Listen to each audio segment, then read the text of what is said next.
tsansa ng Golden State Warriors sa standings tinapos ng former Warriors player na si Harrison Barnes. At Nikola Jokic posible sa Warriors next season.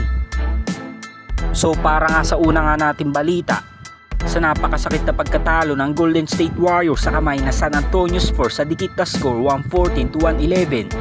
7 players nga sa San Antonio Spurs ang gumawa ng double digit scoring. Sa pangunguna nga yan ng 42 points combined ni Stephen Cassell at Keon Johnson. 20 points naman para sa former Warriors player na si Harrison Barnes. At tag 11 points naman si Mamukelashvili at Vassell. At para naman sa home team Golden State Warriors, pinaunahan pa din sila ni Steph na gumawa ng 30 points, 8 rebounds at 3 assists. 28 points, 4 rebounds at 7 assists naman kay Jimmy Butler. At 12 points naman si Buddy Hield at Jonathan Kuminga. At 13 points, 9 rebounds at 8 assists naman sa former Defensive Player of the Year na si Draymond Green. So sa game nga na ito, Golden State Warriors ang inaasahan talagang mananalo sa kanilang pagkaharap. Dahil bukod sa tinamaan ng injury ang key players ng San Antonio Spurs na sila Victor Wembanyama at De'Aaron Fox, tanging mga batang players na nga lang ang magdadala sa kanilang game. Sa Warriors nga ay wala nga tayong masasabi dahil kumpleto ang kanilang lineup. Ngunit sa hindi nga inaasahang pangyayari sa last seconds ng 4th quarter, napos nga ni Harrison Barnes ang game na ito sa isang 3-point buzzer beater.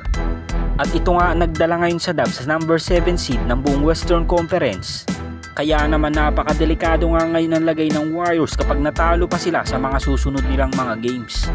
Kayo mga Lods, anong masasabi nyo sa naging pagkatalo ng Warriors kontra San Antonio Spurs? Comment down below lang mga Lods.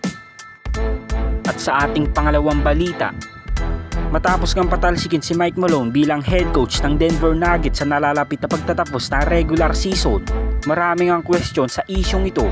Dahil unang-una nga dyan ay papaano na ang status ni Russell Westbrook sa kanilang rotation sa Denver Nuggets.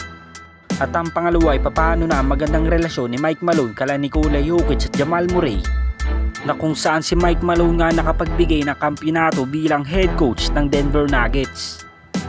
Ganun pa man sa pangyayaring ito ay duda ang ibang eksperto na baka nga daw mag-request ng trade si Nikola Jokic sa ibang team dahil napakalaking kawalan nga ng kanilang head coach si Mike Malone. Dahil siya lang naman ang nakakaalam kung ano ang magandang adjustment kay Nikola Jokic, Jamal Murray, Michael Porter Jr. at Aaron Gordon. Kung sakaling mangyari nga ito sa susunod na off-season, Warriors nga ang may pinakamalakas na tsansang makuha ang reigning MVP. Dahil Dubs nga ang may sapat na asset para makuha si Nikola Jokic. Kung dadaanin man ito sa trade, may proposal na nga kagad ang Golden State Warriors.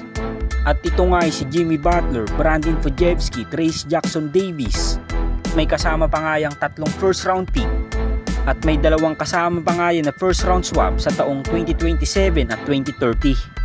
Habang sa Golden State Warriors naman ay makukuha nga nila si Nikola Jokic. Kayo mga Lods, sang-ayon ba kayo sa trade proposal na ito para kay Nikola Jokic? Comment down below lang mga Lods.